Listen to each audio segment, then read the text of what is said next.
Sonic has seen a great variety of playable characters over the years, to a point where they've become a staple for the series. But are they really as important as people say they are, and why do people want them to return in the first place? Watch the video! We'll be ranking these characters based on how much they rival Sonic's gameplay in terms of funness, so that at the end, we'll have a clear look at how many of these characters are actually fun to play as, so we can create the ideal alternate gameplay style. We start out all the way in Sonic Adventure, and we already have a lot of characters to look at here. Tails and Knuckles are pretty fun additions to this game, both flying across the map with Tails and gliding across these decently big maps to fight the Emerald Pieces as Knuckles is a lot of fun in my opinion. They're both just about as fun to play as Sonic. Now, Amy is where a lot of people are split. Some people think she's just as fun as Sonic and Knuckles, while others think she's slow and boring. Personally, I don't really mind her, but I can see how some people would find her gameplay to be boring. I feel pretty confident to say she's not as fun as Sonic, though. Gamma is an interesting case, because while he is a lot of fun to play as, he's so different from Sonic it's hard to measure his gameplay in comparison. Going shoot shoot pew pew is pretty fun, but his stages are a bit too easy for them to be as fun as Sonic's in my opinion. I don't think he meets the criteria. Big the Cat...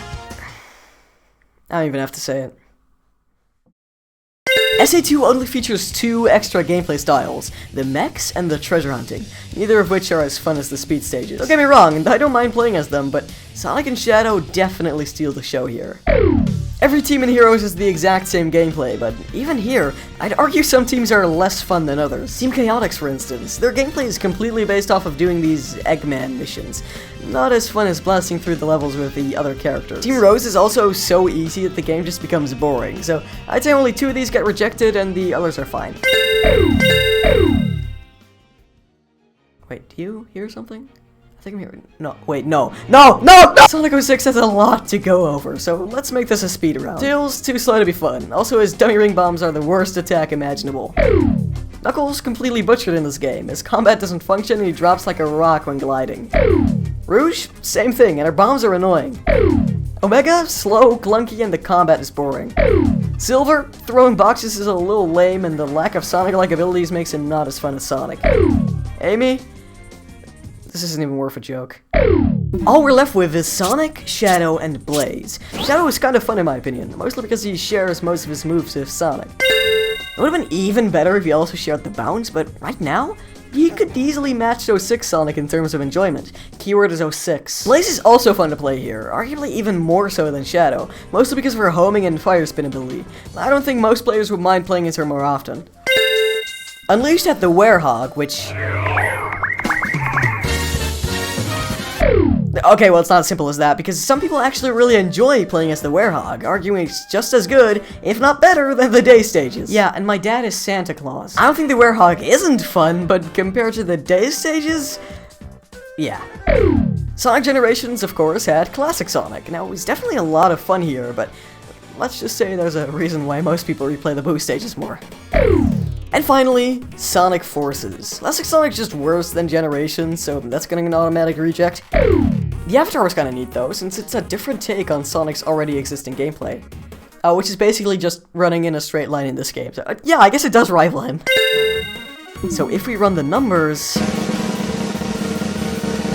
69.57% of the playable characters in Sonic games are not as fun to play as Sonic. So if over half of the playable characters in Sonic games are not as fun as the main gameplay, why do people want them to return so bad? Well, there's actually two main reasons why people want to play these guys in the first place.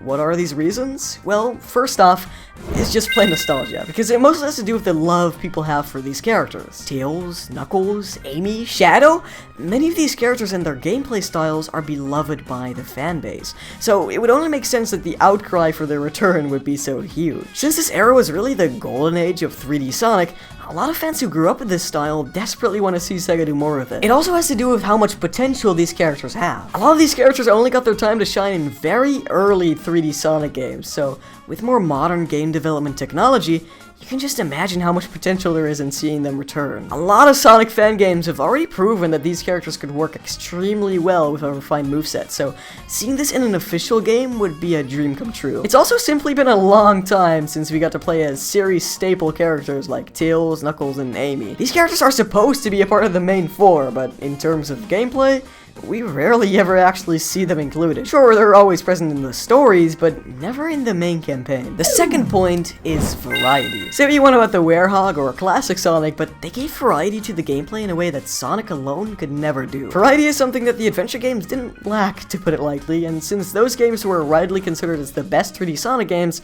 they must have done something right. If you look at the best 3D platformers, something they all have in common is that they know how to balance familiarity with novelty, and having multiple different gameplay styles is a great way to put that into practice. Why do you think people don't hesitate to bash on classic Sonic or the Werehog? It's because, to put it simply, they don't really feel like they belong. Their gameplay feels too different from Sonic's, meaning they definitely win in the novelty aspect, but fall flat on their face when it comes to the familiarity. It works the other way around as well. If you have a game where you can only play as Sonic, people still ask for multiple playable characters, even if his moveset's more packed than in previous games. Lost World and Frontiers are perfect examples of this. They have novelty and a new moveset, but then familiarity in the fact that you only play as Sonic. Well, then this is perfect, right? Well, no, because a lot of Sonic fans think this novelty isn't enough. Sure, it may be novel compared to the previous games, but within the actual game itself, you're just playing as Sonic for the whole thing. So how can we make sure that these playable characters are just as fun as Sonic, while not only being familiar, but also being novel? Well, I have some ideas. First, we have to discuss what makes the style familiar, because this isn't as cut out as you may think. For instance, you'd think classic Sonic in Generations is a familiar gameplay style, since he's been in a lot of previous games, but this actually isn't the case, because if you look at Generations in a vacuum, the moveset, gameplay, camera angle, all of these points are completely different to modern Sonic's gameplay. So in order to really be familiar, it has to be recognizable within the game itself. For example, take Sonic and the avataring forces. That's a familiar gameplay style. So let's have a character that controls similarly to Sonic in a fully 3D space, with similar controls and interactions to gimmicks. This way, people will immediately feel comfortable playing as this character, since they've already gotten used to the controls of Sonic's gameplay within the game itself. But they're a bit too familiar, don't you think? This is where the novelty aspect comes in. What can we do differently in order to set this character apart from the main gameplay? Let's take Knuckles in SA1 as an example. He controls similarly to Sonic, has the same physics, interactions with gimmicks, etc., but he has a different end goal and a different moveset. He can get around the environment in a simultaneously similar and different way to Sonic. And this balance is really important. The whole point of having multiple playable characters is to mix up the existing gameplay. If you don't make that apparent, you have fake alternate styles, like the Avatar. So, do we even want multiple playable characters, and can it even work? Well, yes, but you have to be aware of the right ways to pull it off. Here, I'll show you a right way to pull something off. Just watch more of my videos. Wait,